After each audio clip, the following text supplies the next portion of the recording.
রোজা রেখে হিজামা চিকিৎসা গ্রহণ করা যাবে কিনা? রোজা রেখে হিজামা চিকিৎসা করতে পারবেন। নবী করিম সাল্লাল্লাহু আলাইহি ওয়াসাল্লাম রোজা রেখে হিজামা চিকিৎসা নিয়েছেন, সেই জায়গা থেকে আপনি রোজা রেখে হিজামা চিকিৎসা করতে পারবেন। ফাহিমা খাতুন আপনি লিখেছেন, কালকে আমাদের এক্সাম আছে, রোজা রেখে কি নকল করা যাবে? ইন্না লিল্লাহি ওয়া ইন্না ইলাইহি রাজিউন। এমনিতেই তো নকল করা গুনাহের কথা। একজন ইমানদার, একজন মুসলমান তিনি পরীক্ষা নকল করতে পারেন না, এটা গুনাহ, আল্লাহ তাআলা আমাদের জন্য হারাম করেছেন। সেখানে রোজা রেখে রমজান মাসে সেটি করলে তার অপরাধের ভয়াবহতা আরও বেশি হবে, সন্দেহাতীতভাবে রোজার সম্মান নষ্ট হবে। যে মাসটা গুনাহ ত্যাগের মাস, সে মাসে গুনাহ করাটা হবে একরকম বিদ্রোহের মতো অপরাধ। সো অবশ্যই আল্লাহকে ভয় করা উচিত। এমনি মঈনুল হক আপনি লিখেছেন, আমি একজন ব্যবসায়ী, দোকান পরিচালনার কারণে নিয়মিত তারাবি পড়তে পারি না, তাতে কি আমার রোজার কোনো ক্ষতি হবে? ভাই মঈনুল হক, আপনি দোকান পরিচালনা করার কারণে তারাবি পড়তে পারেন না, এক্ষেত্রে আপনার দোকানে যদি একাধিক লোক থাকে তাহলে সেক্ষেত্রে পালা বদল করে আপনারা তারাবি পড়বেন। ব্যবসায়ীদের বিভিন্ন শপিং মলে, মার্কেটে তাদের সুবিধার্থে একাধিক টাইমে তারাবি নামাজ হয়ে থাকে। সো সেই তারাবির নামাজে কখনো আপনি গেলেন, কখনো আপনার কর্মচারী পাঠালেন, কখনো সহকর্মীকে পাঠালেন, এভাবে পাল্টাপাল্টি করে আপনি পড়ার চেষ্টা করা উচিত। আর যদি কোনো কারণে সেটা করতে না পারেন তো একাকী আপনি তারাবি পড়লেও আপনার তারাবি আদায় হয়ে যাবে। এমনি শাহিন লিখেছেন, অসুস্থতা থাকা অবস্থায় গিয়ে রোজা রাখা ফরজ। আপনি যখন অসুস্থ হবেন, এমন অসুস্থতা যে অসুস্থতার কারণে রোজা রাখার জন্য শারীরিক সামর্থ্য আপনার থাকবে না, তখন আপনার জন্য রোজা রাখাটা ফরজ হবে না। আর যদি আপনি অসুস্থতাটা এমন হয় যে সহনশীল পর্যায়ে থাকে এবং আপনি অসুস্থতার মধ্যে রোজা রাখতে পারেন, জাস্ট একটু কষ্ট হবে এটুকু, তাহলে আপনার রোজা রাখা কর্তব্য। যেই অসুস্থতার ফলে রোজা রাখতে গেলে আপনার মৃত্যু, অঙ্গহানি বা সীমাহীন কষ্ট হতে পারে, যেটা অসহ্য হয়ে যাবে আপনার, সে পর্যায়ে হলে তখন আপনি রোজা না রেখে রমজানের পরে এই দিনগুলোর পরিবর্তে রোজা রেখে দিতে পারবেন। রিফাত আহমদ আপনি লিখেছেন, আমাদের দেশে সম্প্রতি সারা বিশ্বে একই দিনে রোজা ঈদ পালন করার আহ্বান বেশ জোরে সোরে শোনা যাচ্ছে, এ বিষয়ে আলেমদের মতামত কি? সারা বিশ্বে একই দিনে রোজা, এই দাবিটা বাস্তবসম্মত না।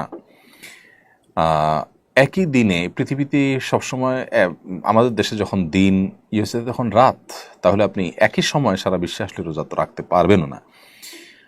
এটা হলো একটা কথা। দ্বিতীয়ত কথা হলো যে নবী করিম সাল্লাল্লাহু আলাইহি ওয়াসাল্লাম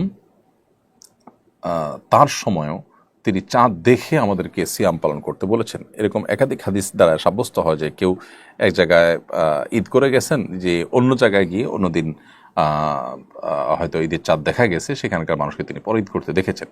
আসসামু ইয়াওমা ইয়াসুমুন নাস ওয়াল ফিতরু ইয়াওমা ইফতিরুন নাস, তিনি বলেছেন যে যেদিন সবাই রোজা রাখবে সেদিন তোমরা রোজা রাখবে, যেদিন সবাই ইফতার করবে সেদিন তোমরা ইফতার করবে, অর্থাৎ ঈদ করবে। তো এখানে চাঁদ দেখা যাওয়ার উপরে নির্ভর করে এই আমলটি করতে হবে। আপনার সমাজে আপনি যে দেশে আছেন সে দেশে 99% মানুষ আকাশে চাঁদ দেখে রোজা রাখে। নবী সাল্লাল্লাহু আলাইহি ওয়াসাল্লাম বলেছেন, সুমু লিরুইয়াতিহি ওয়া আফতিরু লিরুইয়াতিহি, তোমরা রোজা রেখো চাঁদ দেখে, আবার ইফতার করবে চাঁদ দেখে। সো আমরা চাঁদ দেখব, পৃথিবীর অন্য কোন প্রান্তে চাঁদ উঠেছে না উঠেছে এটা দেখে যদি আমাকে রোজা রাখতে হয়, তাহলে যখন এই টেকনোলজি ছিল না বা থাকবে না, তখন মানুষ কি করবে? ইসলামটা তো সার্বজনীন, সর্বকালীন, সব সময়ের জন্য প্রযোজ্য। বিধায় ইসলাম এমন কোনো ব্যবস্থার কথা বলে না যেটা এক সময় কার্যকর থাকবে আর সময় অকার্যকর হয়ে যাবে। তো এই জায়গা থেকে আমাদের দেশে মানুষ, আমরা চাঁদ দেখে রোজা রাখা, চাঁদ দেখে ঈদ করাটা এটা বাস্তবসম্মত। একই দিনের সারা পৃথিবীর মানুষ রোজা রাখা বা ঈদ করাটা কোনো দিনই সম্ভব নয়, কারণ ভৌগোলিকভাবে এটা অবাস্তব। ধরুন সৌদিতে যখন সন্ধ্যা 7টায় চাঁদ দেখা যাবে, নিউজিল্যান্ডে তখন রাত 4টা বাজবে। এখন বলুন, সেই রাত 4টা বাজা পর্যন্ত তারা কি অপেক্ষা করবেন? এবং চাঁদ রাত 4টা চাঁদ দেখার সংবাদ পাওয়ার পর তারা কীভাবে তারাবি পড়বেন, কীভাবে সারি খেয়া রোজা রাখবেন? তারা চাকরি করে অন্যান্য দেশেও তারা আমল করেন। তো সে আমলটাকে উড়িয়ে দেওয়ার মতো নয়, দুইটাই একাডেমিক মত পার্থক্যপূর্ণ আমল। কিন্তু বাংলাদেশে যেখানে ঐক্যবদ্ধ আছে মুসলমানরা, বাংলাদেশে আকাশে চাঁদ দেখে তার রোজা রাখার ব্যাপারে, এখানে বৈশ্বিক ঐক্য সৃষ্টি করার জন্য আঞ্চলিক অনৈক্য সৃষ্টি করার কোনো যৌক্তিকতা থাকতে পারে না।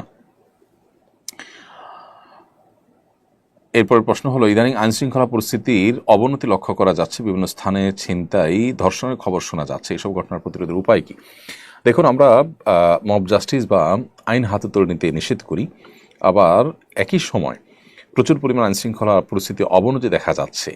সাধারণ মানুষ ক্ষিপ্ত হয়ে এ ধরনের অপরাধে যারা জড়িত হচ্ছে তাদেরকে গণধোলাই দিচ্ছে, তাদেরকে পিটুনি দিচ্ছে, কোনো কোনো ক্ষেত্রে মানুষ মারা যাওয়ার ঘটনা ঘটছে। তো কি করা উচিত? প্রথম কথা হলো যে আইনের শাসন যখন দুর্বল থাকে তখনই এই ধরনের পরিস্থিতি তৈরি হয়। সাধারণ মানুষ, আমি বলছি না যে তারা লেজ গুটিয়ে বা হাত পা গুটিয়ে তারা বসে থাকবে বাসায়, বরং এ ধরনের পরিস্থিতিতে সাধারণ মানুষ স্বপ্নজিত হয়ে বিভিন্ন এলাকায় অপরাধীদেরকে শনাক্ত করা, তাদেরকে ধরা, এটার জন্য তারা উদ্যোগ নিতে পারেন। বিশেষ করে মসজিদ ভিত্তিক উদ্যোগ হতে পারে যে মসজিদের এলাকাতে মুসল্লিরা নিজেরা ভাগ ভাগ হয়ে পাহারাদারি করলেন দিনে রাতে, কারা এ সমস্ত করছেন তাদেরকে ধরে আইনের আওতায় নিয়ে আসা। তারা যদি ধরপাকড় করে পুলিশে সোপর্দ করেন তাহলে সেক্ষেত্রে বিচারের মুখোমুখি হতে পারে এবং অনেকটা আতঙ্কিত হয়ে যাবে অপরাধীরা যখন সবাই সতর্ক হবে। আমার মনে হয় এটা আশু সমাধান। আর স্থায়ী সমাধান তো সন্দেহভাবে আমাদের আইনের যে শাসন সেটাকে শক্তিশালী করে। একটা দেশ অস্থিতিশীল হলে আমরা সবাই ক্ষতিগ্রস্ত হব।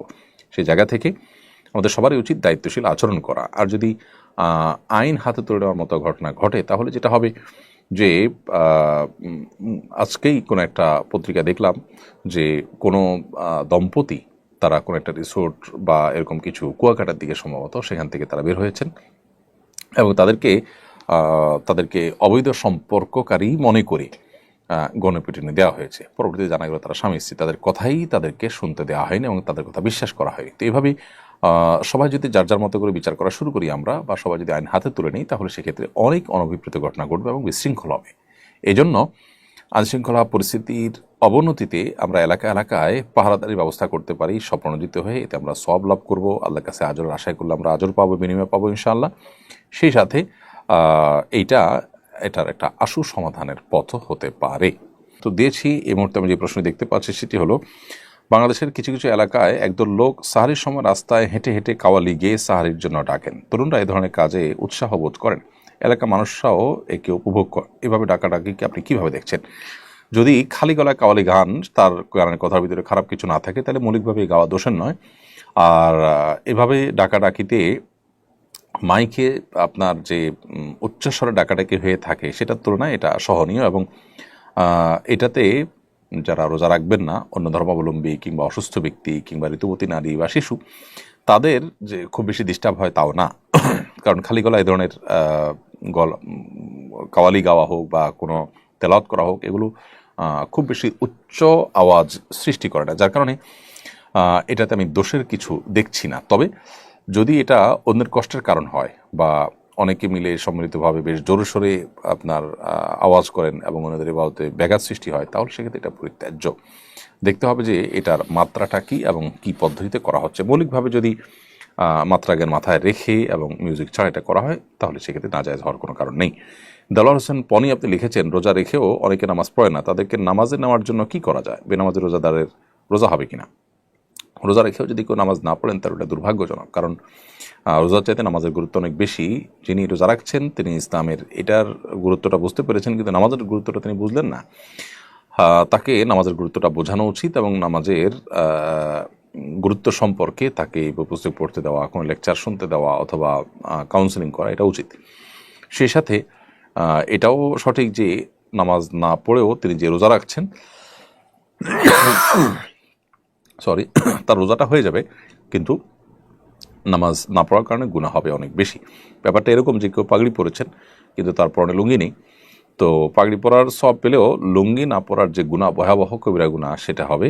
পাগড়ি পরে যে সওয়াব পাবে, লুঙ্গি না পরে তার চাইতে বেশি গুনাহ হবে।